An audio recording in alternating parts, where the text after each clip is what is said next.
All right, but anyway, let's get to this. And man, the WNBA and Martin, you know, I've been saying it. The storylines are good for the league. Sure. We'll get to the basketball. If the stories bring us there, then we'll get to the basketball eventually. But just enjoy the stories bringing eyeballs to your sport. And none other than the legendary Magic Johnson has weighed in on this.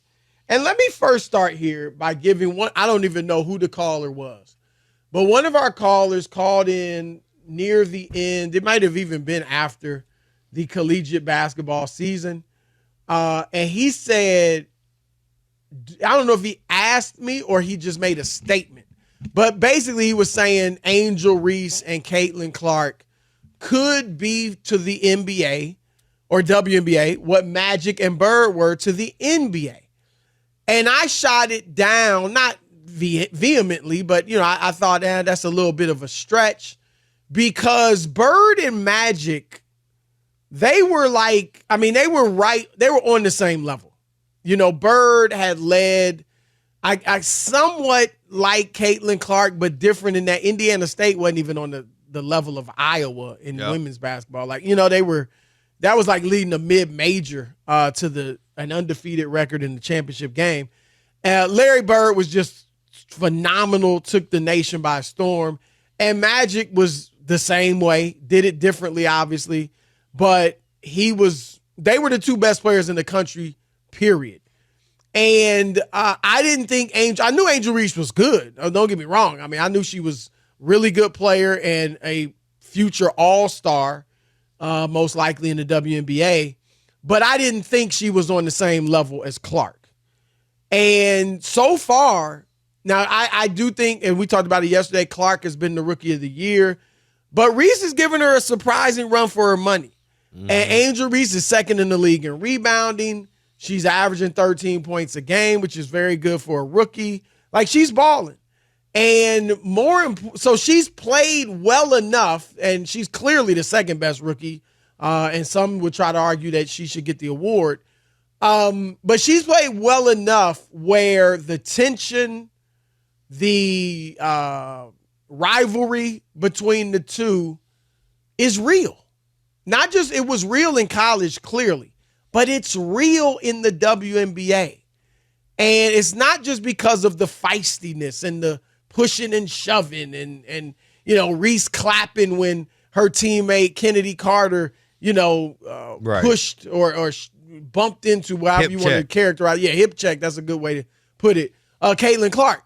It's real because they're both very good players. And Magic Johnson has weighed in, and he tweeted this, Martin. Larry and I heightened the NBA's overall popularity. The Lakers and Celtics sold out arenas throughout the league and increased television viewership exponentially. The higher viewership numbers led to the NBA signing significantly larger TV contracts, which then led to higher salaries for all the players. Caitlin and Angel are now doing the same thing, selling out arenas and increasing the viewership. They have taken women's basketball by storm, and with expiring TV deals on the horizon, the WNBA is now in a position to negotiate higher TV contracts and increase salaries for all of the talented players. So he compared it to the way he and Bird resurrected the NBA. And Martin, Rob G's going to give us some numbers to kind of back that up, and then the floor is yours. Yeah, guys. So on June 16th, when the Fever faced the Sky, they had an average television audience of 2.25 million viewers. At the time, it was the largest figure for any WNBA regular season game in 23 years. We talked about it on the show. 1 week later, they broke that record again, 2.30 million viewers this past weekend on ESPN.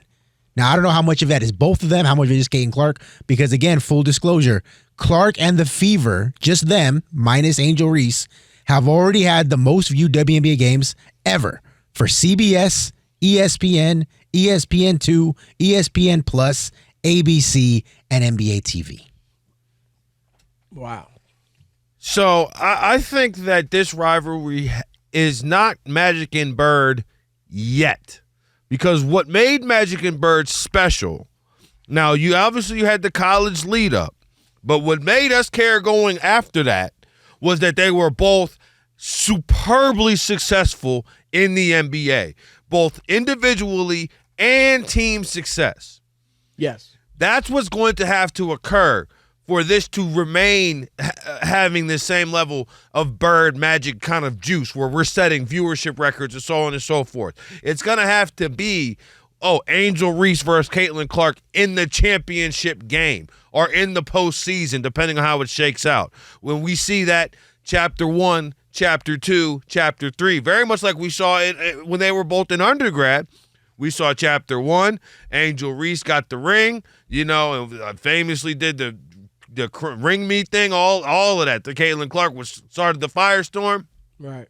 Then we saw Chapter 2. Caitlin Clark got the best of her in that one. Goes on, loses to South Carolina in the national championship game.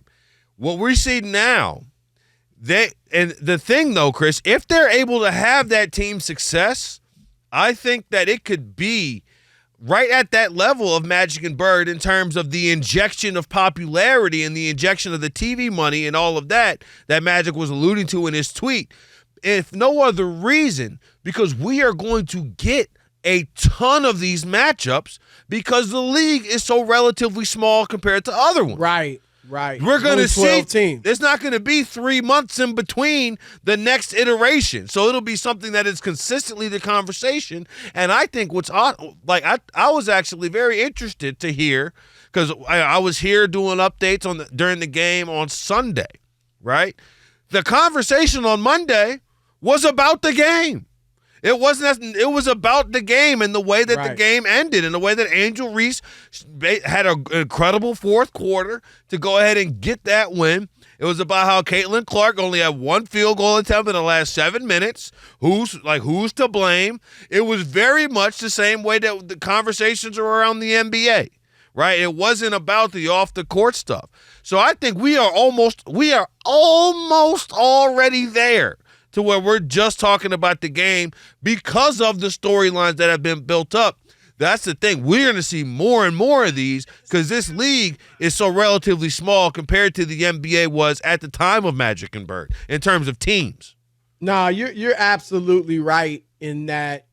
If that's what they're going to have to do to equal Magic and Bird, on a relative scale. It's never obviously going to be the NBA, but relatively speaking, if they both start winning, they will definitely, that's the next step for them to get to. And it's a lot like in other ways, like Caitlin Clark, let's say she wins Rookie of the Year. I think she's on pace to do that. Bird won Rookie of the Year, but Magic won the championship. Yep. And look, the Chicago Sky, they're both at the same level, their teams. They're fighting for that 8th and final playoff spot. And maybe they'll rise. They've got time for both of them to rise in the standings. But neither of them are on like the best teams or even close to the best teams in the league. So they won't do that this year, it doesn't look like. But you're right. If they were to somehow both start winning the way Magic and Bird did, it really would take off. And it's great. I'm happy for the WNBA. I'm happy for the players in the league. I'm happy for all the, the girls basketball players that aren't even in the WNBA, because obviously they've had the league to shoot for as far as getting there. But now it's a league that, at least for now, is getting more publicity. Let me ask you this, Martin. Do you see it ever kind of going back, maybe not quite to where it was, but kind of fading from the national consciousness, which it is squarely in the national consciousness right now? I think it really has to do with the strength of the college game, because what we had, when we saw this, the WNBA boost that we're seeing now is direct result of the rivalry of Angel Reese and Caitlin Clark in college, right? That's what is, like you said, the storylines, right? That's what kind of is what where that's growing. And it was on the way up, but this skyrocketed it. So let's say, for example, we get Juju Watkins, and I'm not sure who the other, hot sophomore guard or forward or whoever in women's college basketball at the moment. They got some great players right now. I mean, Paige Beckers, like you said, Juju. But Paige will only be there for one more year. That's right. But I'm saying. But do you think? See, where I disagree. I think it's dependent on Caitlin and the current players in the WNBA. I mean, Asia Wilson's fantastic. Absolutely. And they got some other great players Best too. in the league. Like, let's just look. The rivalry is good, but as Rob G, he read the numbers, Martin. For the most part, it's Caitlin. It's not a 50-50 thing as far as boosting the league. We've heard the numbers. Now, the rivalry is you can call that 50-50. Angel is more popular than most other players in the WNBA, if not, I don't know if I should say if not all of them, but Caitlin Clark is the one driving these numbers. And so I think Martin is, as long as she plays well, and if she does become like the dominant figure, or at least one of the top 2 or 3, along with Asia Wilson, because she ain't going nowhere, then I think that will boost the WNBA by itself, irregardless of what the college players do beneath them. Well, I think if we see, college players like, we get that buy-in and then they go to different teams, all of a sudden we're paying attention to more teams in the WNBA. And again, there's only a handful of 12 teams in the whole league. So you get a star on every team, then boom, we're paying attention to everybody. Which is what's boosted the NBA. Exactly. Is that they marketed individual stars. All right.